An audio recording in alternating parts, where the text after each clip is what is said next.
It was a quiet Tuesday morning in the small town of Clearwater Springs. The sun hung lazily over the horizon as Steven Seagal, dressed in his usual calm style, black tactical jacket, dark jeans, and tinted glasses, stepped out of a sleek black SUV.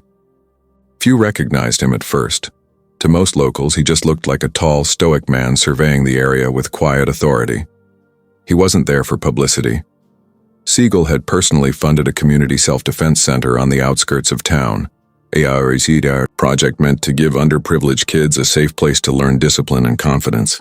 Construction had just wrapped up, and he wanted to inspect the site himself before the grand opening. As Seagal walked along the property's fence line, the wind carried the faint clang of metal from nearby workers packing up their tools. A hand-painted sign that read "No trespassing on private property" flapped against a pole. Steven barely noticed. He owned the land behind it. But two Clearwater police officers patrolling the area spotted him from across the street. "Hey, you there!" one officer shouted, already gripping his belt. "This is a restricted zone. Step away from the gate." Seagal stopped, his expression calm but puzzled. "Good morning, officers. I'm just checking the site. I believe there's been some confusion." The taller cop exchanged a look with his partner. "Confusion? This is city property. You're trespassing." Steven smiled faintly. "I think you might want to double-check that," but the officers didn't. One of them, Officer Briggs, stepped closer, hand resting near his holster. "Sir, I don't care who you think you are. Show me ID, now." A few pedestrians slowed their steps, sensing tension in the air. One woman whispered, "Is that Steven Seagal?" Her friend frowned. "No way, what would he be doing here?" Seagal didn't argue or raise his voice.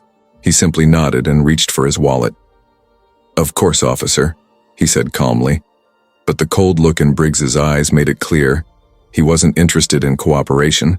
Something told everyone watching this was about to go very wrong. But when they realized who he actually was, every jaw in the station dropped. Officer Briggs kept his posture rigid, one hand near his firearm, eyes locked on Steven Seagal like he was a suspect rather than a man just standing there. The second officer, a younger recruit named Harris, hung back, clearly uneasy but following his senior's lead. "Sir, we told you to step away from the property," Briggs barked. "This area is under city control. You're not allowed here." Seagal calmly handed over his ID. "Officer, I think there's a misunderstanding. This land belongs to the Clearwater Youth Foundation." Briggs cut him off sharply. "I didn't ask for a speech, I asked for your ID." Seagal tilted his head slightly, a faint sigh escaping his lips. He'd been in intense standoffs before, in movie sets, in law enforcement work, and in real-life crises, but rarely had he seen this level of arrogance over something so trivial. He stayed silent, letting Briggs dig his own hole. When the officer snatched the ID from his hand, Harris leaned in and whispered, Sir, I think he's trying to explain." "I don't care what he's trying to do," Briggs interrupted. "You think just because you've got a fancy card you can walk into restricted areas?" The crowd around them began to grow. A few bystanders took out their phones, recording the heated exchange. Some recognized the man standing tall in front of the officers. Others just saw a calm stranger being humiliated. One man in the crowd muttered, "That's Steven Seagal, right?" A woman replied, "Can't be. What would he be doing here in Clearwater?" But as more phones came out, the whispers grew louder. Meanwhile, Briggs had no clue who he was talking to. "You think this is a joke? You can explain yourself down at the station," he sneered. Seagal remained still, his deep voice steady. "I'd prefer to settle this here, officer. I've worked with law enforcement for over 30 years. I know how things should be handled." That statement seemed to irritate Briggs even more. "Worked with law enforcement? Don't lie to me." Seagal's expression didn't change. He simply met the officer's glare, calm, unshaken. Harris, still unsure, looked around nervously as the crowd murmured. One bystander shouted, "Hey man, that's Steven Seagal, he's a former cop too." Briggs turned, scoffing. "Yeah, sure. And I'm Bruce Lee." The crowd chuckled awkwardly, but Seagal didn't respond. He just folded his arms and said quietly, "If you're done, I'd like to finish checking my property." That simple line made Briggs snap. "That's it! You're under arrest for trespassing!" Gasps rippled through the bystanders as Briggs reached for Seagal's arm. Harris hesitated but followed protocol, stepping forward to assist. Seagal didn't resist. He didn't shout or fight back. He allowed the cuffs to close around his wrists with quiet dignity. Phones flashed. Videos rolled. The man who'd trained military personnel, worked with multiple law enforcement agencies, and served his country, was now being handcuffed like a petty criminal in his own community project. One older man in the crowd shook his head. Unbelievable, they don't even know who they're dealing with. Another bystander called out, "Officer, you're making a mistake." Briggs shot back, "Keep walking unless you want to be next." The arrogance in his tone made Seagal's calm presence stand out even more. He wasn't angry. He wasn't scared. He was disappointed. As the officers led him toward the patrol car, Seagal finally spoke again, his tone quiet but firm. "Son, when you wear that badge, you're supposed to serve, not show off." Briggs hesitated for a split second but pushed him forward anyway. The younger officer, Harris, lowered his gaze. Something about Seagal's composure didn't fit the narrative they'd built in their heads. A few kids standing nearby whispered, "He looks like one of those movie heroes, doesn't he?" Their mother nodded quietly. "That's because he is." Seagal was guided into the back of the patrol car, his reflection glinting faintly in the window. The crowd filmed, murmuring, posting instantly. Within minutes, hashtags like #Seagal arrested began spreading online. No one there knew what was about to come next, that this calm man they just saw in cuffs was not just an actor, not just a martial artist, but a sitting U.S. senator with deep ties to law enforcement reform. The arrest that began as a misunderstanding was about to become a national scandal. Have you ever seen someone treated unfairly just because they stayed calm? Tell us below. And let us know, which country and city are you watching this story from? We love seeing where our viewers are tuning in. The patrol car door slammed shut with a heavy metallic thud. Inside, Steven Seagal sat still, hands cuffed in front of him, his calm expression betraying no trace of fear or anger. Outside, Officer Briggs strutted toward the driver's seat like a man who'd just made the biggest bust of his career. Around them, the crowd had swelled. Dozens of onlookers were holding up phones, filming every second of the absurd scene. Some shouted warnings, others disbelief. "That's Steven Seagal," someone yelled again. Briggs rolled his eyes. "Yeah, right.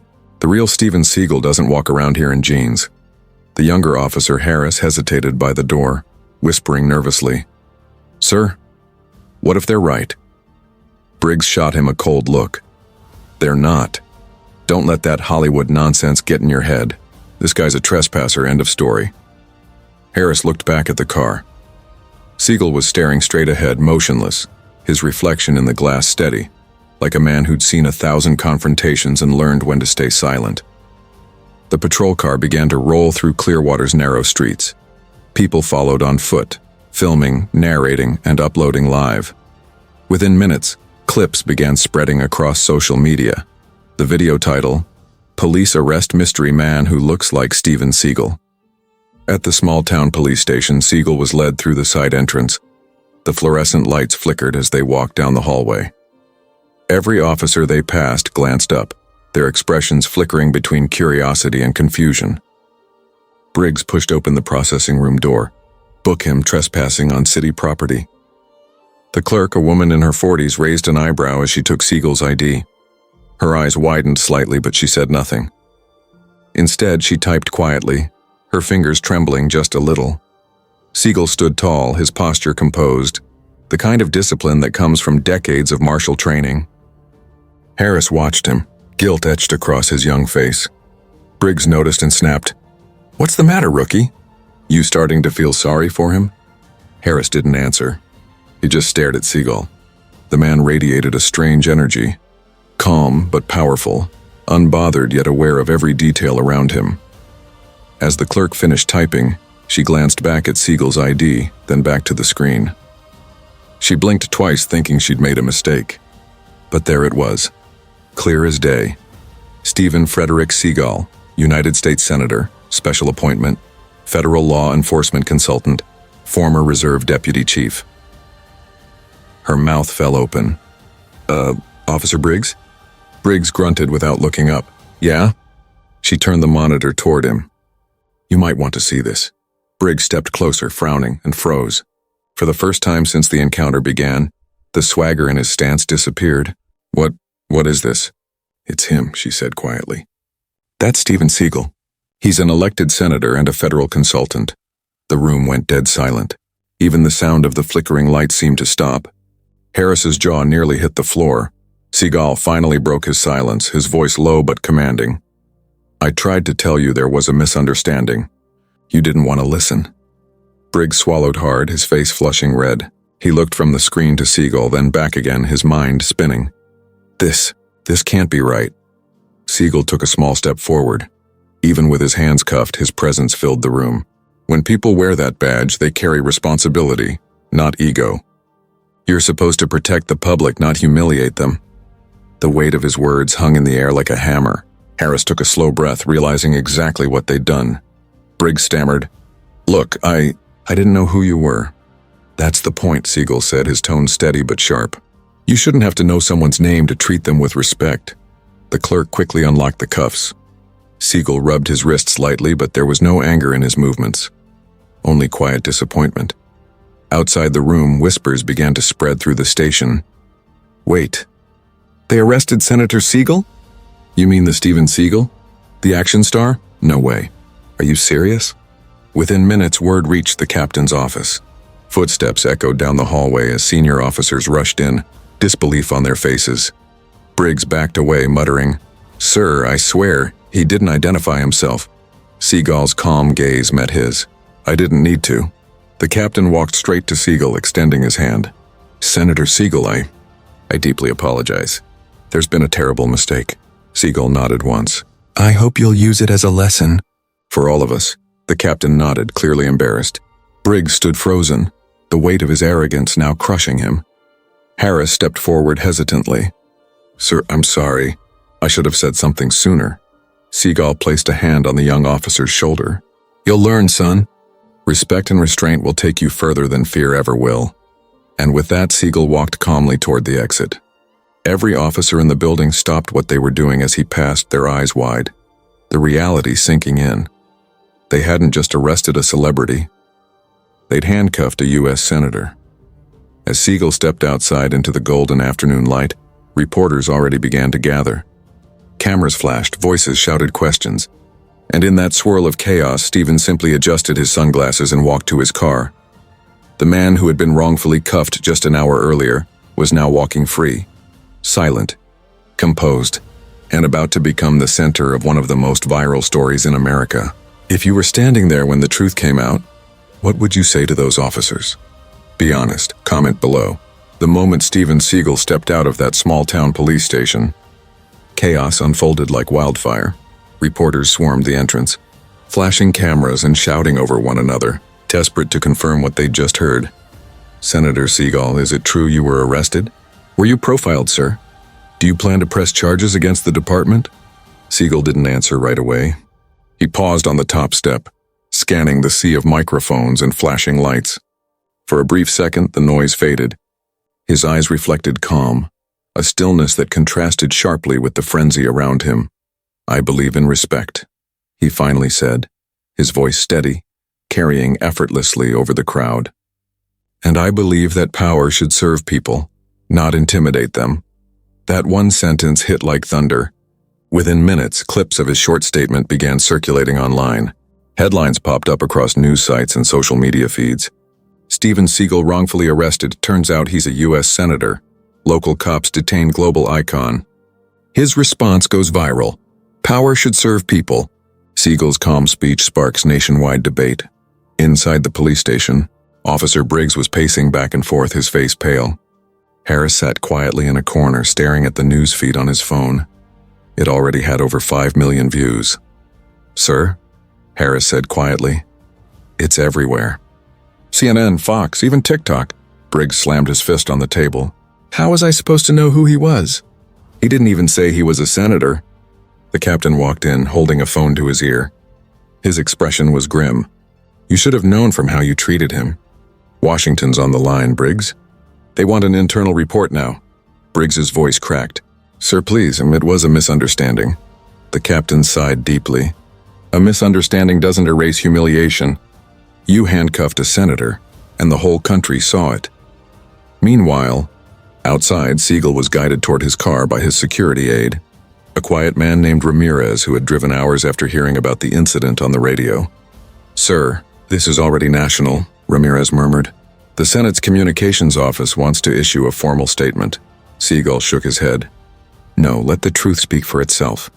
I'm not here to ruin careers, I'm here to remind people what respect looks like." He got into the car, closing the door softly. Through the tinted glass, he could still see the crowd outside, people waving, cheering, shouting words of support. One sign stood out among the chaos. "Justice doesn't wear a badge, it walks with honor." As the car pulled away, news helicopters hovered overhead, following the convoy down Clearwater's main street. Within an hour, the footage was broadcast live nationwide. Commentators debated on air. Was it racism? Was it arrogance? Or just ignorance?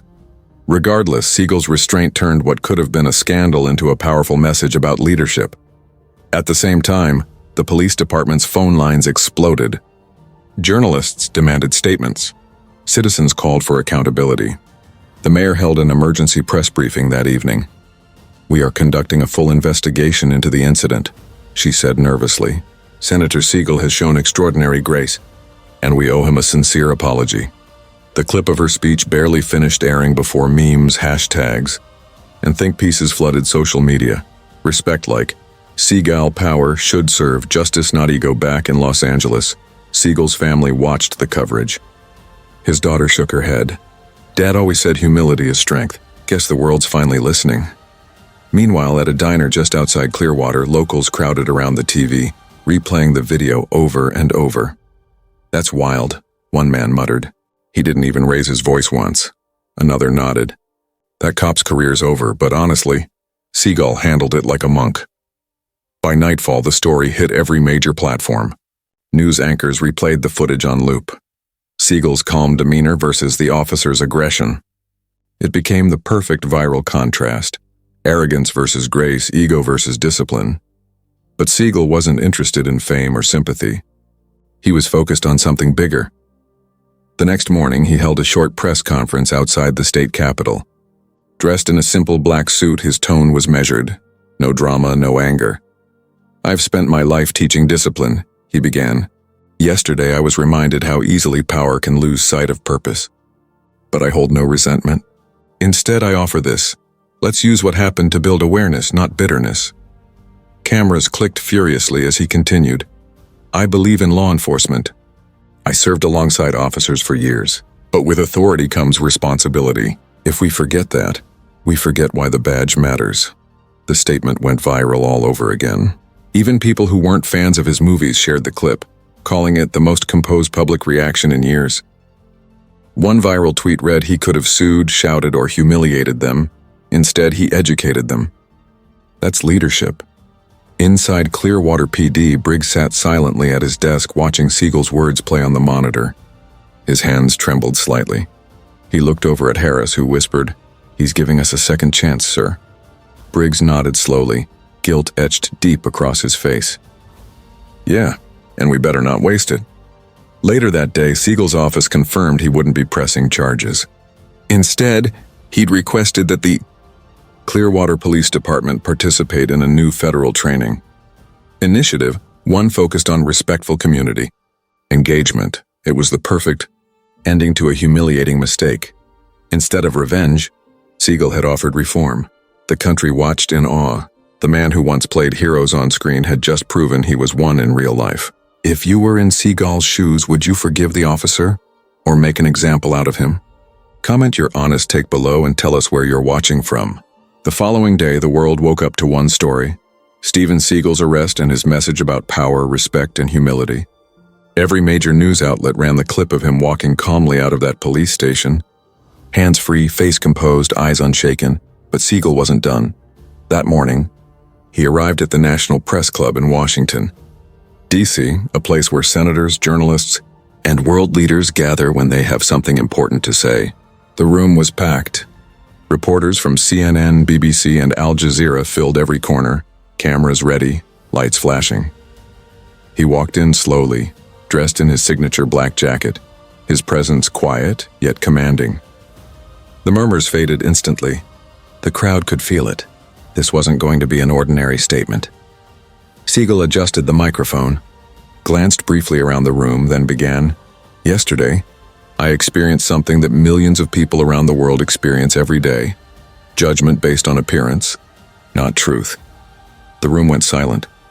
I was walking through a restricted area I had permission to visit, but before I could explain, I was handcuffed, treated like a criminal, and humiliated in front of bystanders. He paused, his tone steady, his words cutting deep. "I don't share this to shame anyone. I share it because it reveals something we must all confront. A culture where authority sometimes forgets humanity." Reporters leaned forward. Cameras zoomed in. Seagal continued, "The badge is not a weapon of pride. It's a symbol of protection. When we lose that understanding, we lose the trust that binds a nation together." That line hit like lightning. Across the internet, live streams were blowing up. Over 4 million viewers watched in real time. The comment section exploded with praise and reflection. This is leadership in action. He didn't scream or accuse, he educated.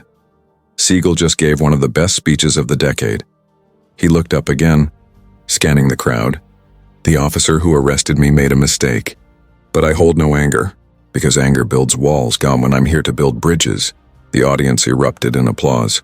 Some stood, clapping louder than before. "I've been in law enforcement myself," he said, placing a hand over his heart. "I've trained with officers around the world, and I know most of them serve with honor. But one bad act can stain 1,000 good ones. That's why I'm launching a new initiative, Operation Respect." He explained, "It's a federal training program designed to rebuild the bond between law enforcement and the people they serve. It will focus on communication, empathy, and de-escalation. Because power without compassion isn't strength. It's fear wearing a uniform." The audience was spellbound. Some reporters even lowered their cameras, realizing they were witnessing something historic. At that moment, the speech wasn't about an arrest anymore. It was about accountability, leadership, and grace. After a short pause, Seagal closed his speech with a story from his martial arts days. "When I was young, my master told me something I never forgot. He said the strongest warrior is not the one who strikes hardest, but the one who stays calm when struck. Yesterday I was tested, and I chose calm." He bowed his head slightly, stepped away from the microphone, and the room erupted. People rose to their feet, clapping for several minutes straight. That same day, clips of the speech spread like wildfire across social media. TikTok edits, YouTube shorts, and Instagram reels flooded timelines with captions like, "He didn't fight back, he spoke truth, Steven." Seagal just humbled an entire police department with one sentence. Real strength isn't. It's silent and powerful. Late night, hosts debated his words. Podcasters analyzed his tone, and politicians, even from opposing parties, praised his composure. Senator Langford, a longtime colleague, said on air, "What Seagal did wasn't about politics. It was about principle. He turned humiliation into healing." Meanwhile, back in Clearwater, the same police department that had arrested him posted an official apology. The statement read, "We extend our deepest regret to Senator Steven Seagal for the misunderstanding that occurred. His response has reminded us what true leadership looks like." The department also announced they'd officially enroll all their officers in Operation Respect, the very initiative Seagal had just introduced. And just like that, what began as a mistake became a movement. By evening, millions had joined the conversation online. Teachers, officers, and even celebrities shared their thoughts. One tweet summed it up perfectly. "He walked in handcuffed and walked out changing the system." Seagal later told a close reporter, "I didn't plan this. I just lived it." Life gives you moments. How you respond defines who you are. That single quote became the headline of the day. He didn't just restore his dignity, he elevated the dignity of everyone who's ever been unfairly treated. The story wasn't about Steven Seagal the actor anymore. It was about Steven Seagal the senator, the man who turned confrontation into compassion and used humility as his greatest weapon. If you were given Seagal's platform after being humiliated in public, would you forgive like he did or fight back? Type your honest answer below and tell us which city and country you're watching from. It had been 3 days since the incident, and the world still couldn't stop talking about Steven Seagal. His speech had exploded across every platform imaginable. Clips of his calm yet powerful delivery had been viewed over 150 million times. His quotes were being shared in classrooms, churches, and even police academies around the world. The words "power should serve, not intimidate" had become a global slogan for accountability. But for Seagal, it wasn't about fame or attention. It was about impact. From his office in Washington, he watched the news unfold. Officers from multiple states publicly pledging to join his new training initiative, Operation Respect. Even the president had mentioned it during a press conference, calling it a step in the right direction toward rebuilding trust. The once small, quiet senator had now become the face of a worldwide conversation about integrity and humility. Meanwhile, in Clearwater, the officer who started it all, Officer Briggs, hadn't spoken to the media once. He had been placed on leave pending investigation. But inside, guilt was eating him alive. He sat alone in his kitchen, staring at his TV, watching Seagal's speech replay for what must have been the 100th time. The part that hit him hardest was when Seagal said, "You don't need to know someone's name to treat them with respect." That line haunted him. It played on repeat in his head, louder than the crowd, louder than his pride. His wife placed a gentle hand on his shoulder. "You should talk to him, Mark," she said softly. "You owe him that much," he sighed deeply. "You really think he'd even want to see me?" She nodded. "He forgave you publicly. Maybe it's time you forgive yourself privately." That night, Briggs drafted a letter. No cameras, no media, just words from a man who realized his mistake. He wrote, "Senator Seagal, I want to apologize. Not because the world saw what happened, but because I now understand what I did wrong. I saw a man and decided he didn't belong. That was arrogance disguised as authority. You showed me what true strength looks like, calm, humble, unshaken. I'll never forget your words. Power should serve, not intimidate. I intend to live by them." He mailed it the next morning. Days later, Seagal received the letter. He read it slowly, then smiled faintly. "He learned," he said softly. "That's all that matters." Instead of responding through the media, Seagal chose a quieter gesture. He sent a handwritten note back. "Officer Briggs, the strongest man isn't the one who never falls. It's the one who learns after he does. Stay humble, stay vigilant, and serve with honor. Steven Seagal." No one else ever saw the exchange, but to both men it was closure. While that personal story unfolded quietly, Operation Respect was spreading like wildfire. Police departments from Canada to South Africa, Japan to Brazil, began requesting partnership with Seagal's office. In less than a month, over 200 departments had signed up. Media outlets called it the Seagal effect. TV hosts debated how one man's calm response had inspired systemic change. News anchors replayed clips of citizens, teachers, students, and even ex-officers, quoting Seagal's message during rallies and workshops. He wasn't just trending anymore. He had started a movement, and yet, through it all, Seagal stayed the same. No fiery speeches, no political chest-beating, just quiet resolve and steady leadership. During one interview, a journalist asked, "Senator, after everything that happened, what's the biggest lesson you've learned?" He leaned back, thought for a moment, and replied, "That forgiveness can do what punishment never will." It changes hearts. That single sentence went viral again. Millions shared it with captions like "Real power is peace." This man turned humiliation into healing. Respect isn't earned by fear, it's earned by character. Even critics who had once dismissed him as just another action star began admitting they'd misjudged him.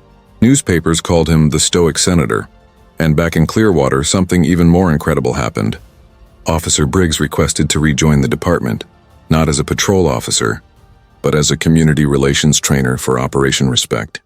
When the department approved his request, his first session was broadcast live. Standing before a group of young recruits, Briggs shared his story openly. I arrested a man I didn't understand. I disrespected someone I should have protected, but instead of ruining me, he taught me. If Senator Seagal can forgive me, then I can help others do the same." The recruits clapped, moved by his honesty. Seagal, watching the live stream from his office, smiled proudly. The once angry encounter between a cop and a senator had now turned into a lesson in humanity taught across the nation. A few weeks later, during a Senate session, Seagal briefly mentioned the entire experience on record. "Sometimes," he said, "life tests our patience so we can teach others peace. That day in Clearwater was my test, and I think we all passed." The chamber erupted in applause. Even his toughest political rivals stood to clap. By now, the world had moved on to new headlines, but the impact remained. Law enforcement academies adopted Operation Respect modules as standard training. Schools included Seagal's speech in ethics classes, and every time someone quoted him, the same message echoed louder. Real strength doesn't humiliate. It heals.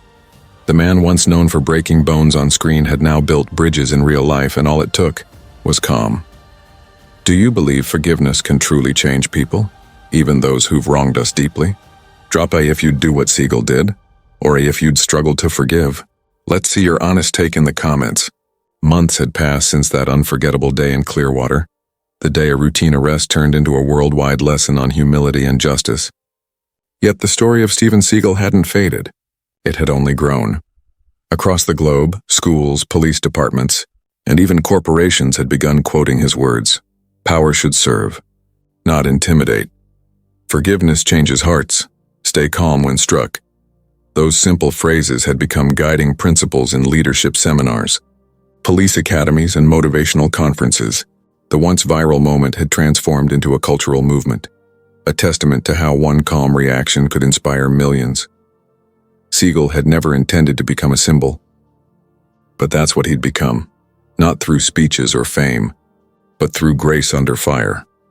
One morning as he walked through the Senate building, a young aide approached him nervously. "Senator Seagal, sir, I just wanted to thank you," she said, clutching a small notebook. "My brother's a police officer in Chicago. They added Operation Respect to his training last month. He told me it changed how he sees his badge." Seagal smiled warmly. "Tell him the badge isn't power," he said gently. "It's a promise." The aide nodded, her eyes shining. That's exactly what he said too. Moments like that had become common. People stopping him in airports, officers shaking his hand, even children recognizing him not as an action hero, but as the senator who forgave instead of fought. But what touched Seagal most came a few weeks later. During a quiet visit back to Clearwater, he didn't announce his trip. No cameras, no entourage, just him, walking down the same street where the confrontation had happened months before. The small town was calm now, peaceful. As he approached the police station, he noticed someone waiting outside, Officer Briggs. The man looked different, less tense, more human. When he saw Seagal, he immediately straightened his posture, but his eyes were full of emotion. "Senator Seagal," Briggs began, voice trembling slightly. "I wasn't sure you'd come." Seagal smiled faintly. "I came because closure matters, not just for me, but for you." Briggs nodded. "I don't expect forgiveness twice, sir, but I wanted you to see the work we're doing now. Every new officer we train starts with Operation Respect. We teach them about control, empathy, and about you."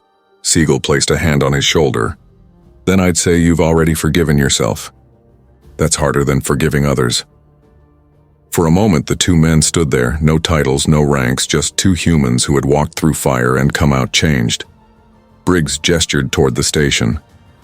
"We actually have a new motto painted on the wall. It's from your speech."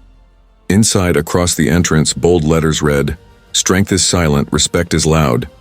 As Seagal stared at it for a long moment, his eyes softening. "You've done good work, officer," he said quietly. "I'm proud of you." Later that afternoon, as Seagal drove back toward the airport, he reflected on everything that had happened, the anger, the humiliation, the forgiveness, and the healing. He realized something profound. It wasn't just about him anymore. The world had turned one man's restraint into a revolution of respect. By the time he reached Washington again, the numbers spoke for themselves. Over 500 police departments had joined Operation Me, Respect. Thousands of officers had completed the empathy training, and millions of citizens had shared stories of how Seagal's calmness inspired them to handle their own conflicts differently. News outlets began calling it the Seagal effect. But to him, it wasn't about credit, it was about change. During one final interview on national television, the host asked, "Senator, after all this, what do you want people to remember?" Seagal thought for a long moment, then answered with quiet conviction, "I don't want them to remember the arrest. I want them to remember the response. Because what you do when the world disrespects you, that's what defines your true power." The studio fell silent. Viewers across the country felt that line like a punch to the heart. Later that night, as Seagal walked alone through the empty Senate hall, his reflection caught in the marble floor. He smiled softly to himself. The journey had come full circle, from humiliation to redemption, from conflict to peace. Somewhere in Clearwater, a police cadet recited his words.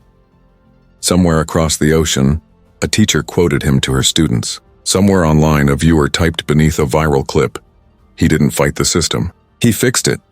And with that, Steven Seagal's legacy wasn't just written in headlines or hashtags, and it was written in hearts. If you believe respect should always come before judgment, type respect in the comments. And don't forget to subscribe for more inspiring true stories like this one.